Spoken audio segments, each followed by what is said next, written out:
श्री शिवाय नमस्तुभ्यम। दोस्तों, जैसा कि आप सभी लोग जानते हैं कि 17 दिसंबर 2025 यानी बुधवार को पड़ रही है पौष महीने की कृष्ण पक्ष प्रदोष व्रत।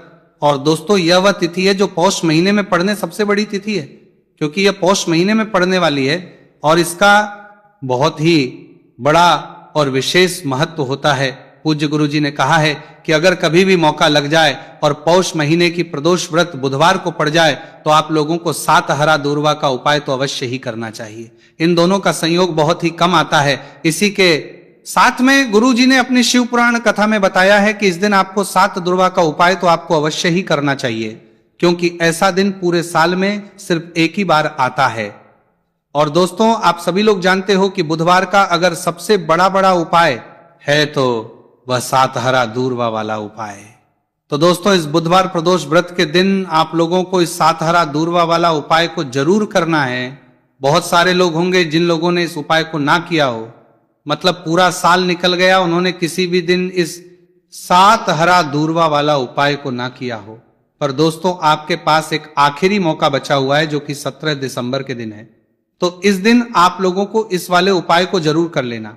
भले ही आपने पूरे महीने भर इस उपाय को ना किया हो, पर अगर आपने इस पौष महीने के बुधवार प्रदोष व्रत के दिन अगर इस वाले उपाय को कर लिया तो आपको इस उपाय को करने का वह फल मिलेगा जिसकी आपने कभी कल्पना भी नहीं करी होगी। इसीलिए आप लोग इस वाले उपाय को एक बार जरूर कर लेना है, ताकि आप लोगों के हाथ से यह मौका ना जा सके और आपको इस उपाय को करने का फल मिल सके। दोस्तों, यह उपाय पंडित जी ने अपनी अभी ही शिव महापुराण की कथा में बताया है, जिस उपाय को आज हम आपको बहुत अच्छे से समझाने वाले हैं। इस वीडियो को देखने के बाद इस उपाय को समझने के लिए आपको कोई और वीडियो को देखने की जरूरत नहीं पड़ेगी। तो चलिए दोस्तों, उपाय को शुरू करते हैं। देखिए, यह है इस पौष महीने के बुधवार प्रदोष व्रत के दिन। यह इतना खास होता है, इतना महत्वपूर्ण होता है, देखा गया है। कभी कभी बड़े बड़े पूजा पाठ अनुष्ठान से जो मनोकामना पूर्ण नहीं होते, वह पौष महीने के बुधवार प्रदोष व्रत के दिन एक छोटे से उपाय करने से ही आपकी मनोकामना पूर्ण हो जाती है। और बहुत सारे लोगों ने इस उपाय को किया भी है और उनको इस उपाय को करने का फल भी जरूर मिला है। अगर आप लोग भी इस उपाय को करना चाहते हैं तो आप इस उपाय को पहले अच्छे से समझ लेना, सुन लेना, उसके बाद करना। आपको इस उपाय का फल जरूरी, और इस उपाय को कर लेने से आपके घर में चाहे किसी भी प्रकार की दुख और समस्या क्यों ना चल रही हो, आपको उसका कारण भी नहीं पता है कि भाई ये समस्या किस कारण से चल रही है। उसका कुछ भी कारण हो सकता है, जैसे इसे पितृदोष हो सकता है या किसी भी तरह का मंगल दोष भी हो सकता है। तो इस दिन आप लोगों को यह वाला उपाय कर लेना है। यह एक ऐसा उपाय है जिस उपाय को अगर किसी विशेष दिन पर किया जाए तो भाई उस विशेष दिन का जो है वह तो मिलता ही मिलता है। पर हमने उस दिन पर इस उपाय को किया है तो हमें उससे भी बड़ा फल मिलता है, और फल बहुत जल्दी मिलता है, क्योंकि आप इस उपाय को बहुत ही बड़े और विशेष दिन पर कर रहे हो। तो चलिए अब उपाय के बारे में बात करते हैं, लेकिन उससे पहले आप लोगों को यह जानना आवश्यक है कि आखिर यह उपाय किस समय करना है, किसको करना है और कैसे करना है। तो चलिए हम आगे आपको वीडियो में एक एक करके बता देते हैं। उससे पहले अगर आप लोग हमारे चैनल पर पहली बार हैं तो हमारे चैनल को सब्सक्राइब करना ना भूलें, और अगर आपके पास कोई सवाल है तो आप हमें कमेंट बॉक्स में बता सकते हैं। और अगर आपको हमारा वीडियो पसंद आया है तो आप हमें लाइक और शेयर करना ना भूलें। और अगर आपको हमारे चैनल की जानकारी चाहिए तो आप हमें फॉलो कर सकते हैं। और अगर आपके पास कोई प्रश्न है तो आप हमें कमेंट बॉक्स में बता सकते हैं। पहली बार आए हैं या फिर मेरी आवाज आज पहली बार सुन रहे हैं तो हमारे चैनल को सब्सक्राइब जरूर कर लेना, और इस वीडियो को करके कमेंट बॉक्स में श्री शिवाय नमस्तुभयम ओम नमः शिवाय जरूर टाइप कर देना। तो दोस्तों, इस 7 दूर्वा वाला उपाय को हमें इस बुधवार प्रदोष व्रत के दिन कैसे करना है, किसको करना है, किस समय करना है और कहां पर करना है, ये सारे सवालों के जवाब आपको इस वीडियो में मिल जाएंगे। और जो ये वीडियो देखेगा भाई, उसको 7 हरा दूर्वा वाला उपाय जरूर करना चाहिए, क्योंकि इस दिन 7 दूर्वा का भी बहुत ही बड़ा और विशेष महत्व होता है।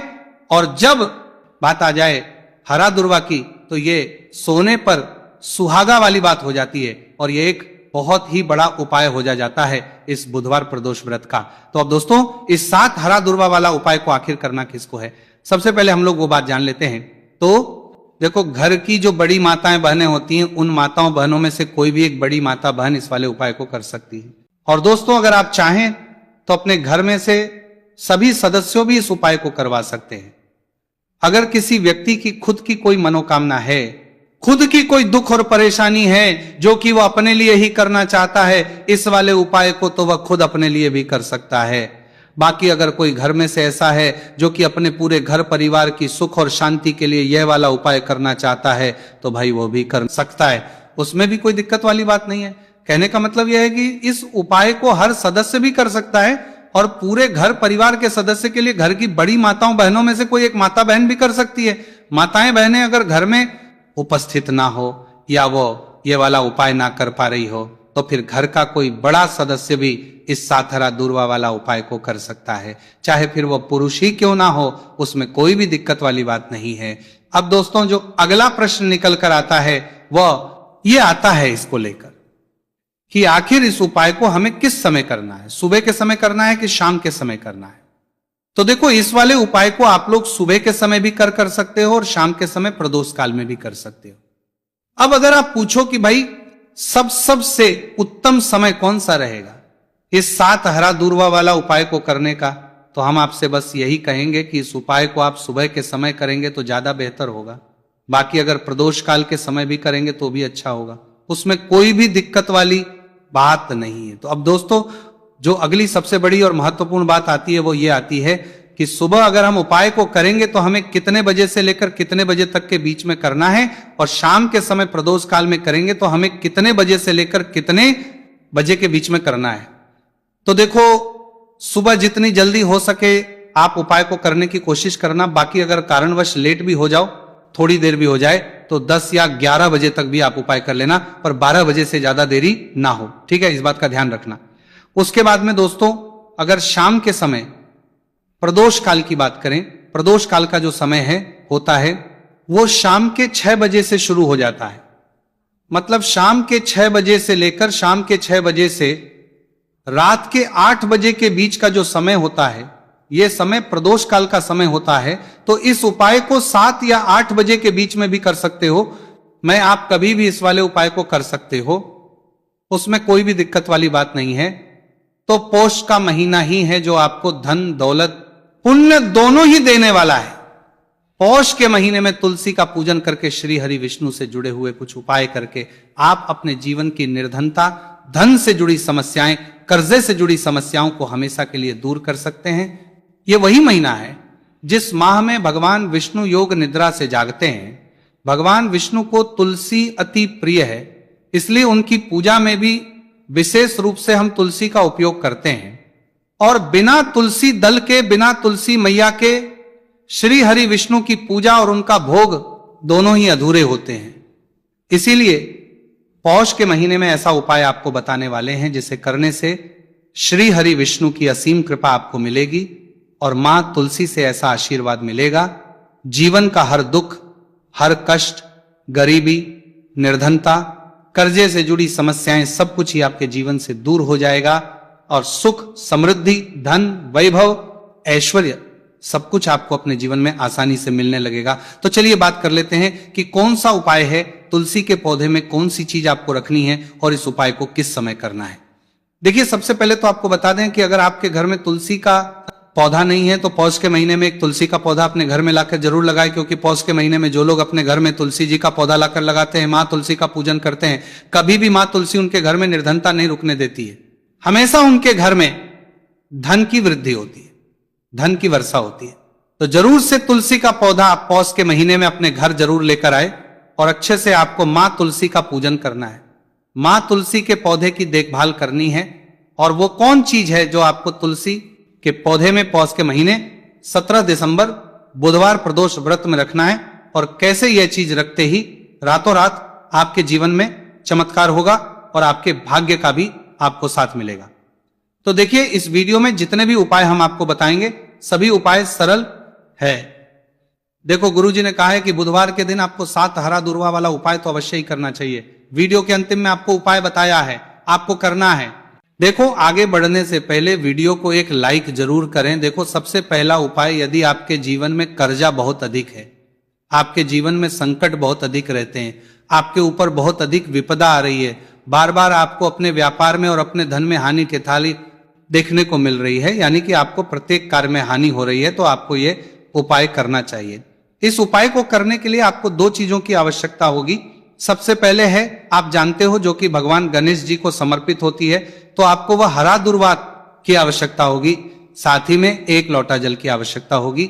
और आप जब भी उपाय को करें, जिस दिन भी आपको करें, तो आपको प्रातः कल सुबह वह करना है। इस बात का विशेष रूप से आपको ध्यान रखना है, ठीक है। तो आपको एक हरा दुर्वा लेनी है। अगर आधा हरा दुर्वा भी मिल जाती है तो भी कोई दिक्कत नहीं है, बस आपको हरा दुर्वा है। अगर ज्यादा ना मिले तो उस स्थान पर एक हरा दुर्वा भी ले सकते हैं। हरा दुर्वा आपको आसानी से कहानी पर भी मिल जाएगी। बस याद रखिएगा, शुद्ध दुर्वा, और मतलब उसे शुद्ध करके ही उपयोग में लीजिएगा, है ना। तो आपको करना क्या है, एक हरा दुर्वा या एक से ज्यादा भी हरा दुर्वा आप लोग ले सकते हैं, तो एक हरा दुर्वा अपनी ले लीजिए। एक हरा दुर्वा के साथ में आप 1 लोटा जल ले लीजिए, और इन दोनों ही चीजों को लेकर शिवाजी के मंदिर पहुंच जाइए। जी के मंदिर पहुंचकर सबसे पहले आप शिवाजी के पास में बैठ जाइए। शिवाजी के पास में बैठने के बाद जो शिवाजी की शिवलिंग होगी, शिवलिंग के ऊपर सबसे पहले आपको यह दुर्भाग्य को समर्पित करना है। दुर्भाग्य को कुछ इस प्रकार से समर्पित करना है कि जो दुर्वा की दांडी का मुख होगा वह जलधारी की तरफ हो, जहां से जल नीचे करता है ना। और जो हरा दुर्वा का मिला हुआ भाग होगा वो अपने आप शिवाजी के पीछे की तरफ हो जाएगा, ठीक है। तो इस प्रकार से ये हरा दुर्वा का, ये दुर्वा आपको भगवान शिवाजी का शिवलिंग के ऊपर समर्पित करनी है। और जो 1 लोटा जल आप अपने साथ लेकर आए हैं, इसी दूर के ऊपर भगवान शिव जी के शिवलिंग के ऊपर एक धारा से आपको समर्पित कर देना है, ठीक है। अब यहां पर देखने बात यह है कि यह उपाय इस व्यक्ति को करना है जिस व्यक्ति की नौकरी नहीं लग रही हो, जो व्यक्ति परीक्षा में पास होना चाहता हो, तो इस व्यक्ति को अपने हाथों से इस उपाय करना है, तभी उपाय कम करेगा, ठीक है। उपाय को करने के बाद आपको 3 महीने उपाय आपको कब तक करना है, जब तक कि आपकी नौकरी ना जाए। जब तक आप इस उपाय को नियम के साथ करो, आपकी नौकरी जरूर लगेगी। अब बात करते हैं दूसरे उपाय के बारे में। तो देखिए, दूसरे उपाय जो है, देखिए, इस उपाय के लिए आपको मात्र 1 लौंग का जोड़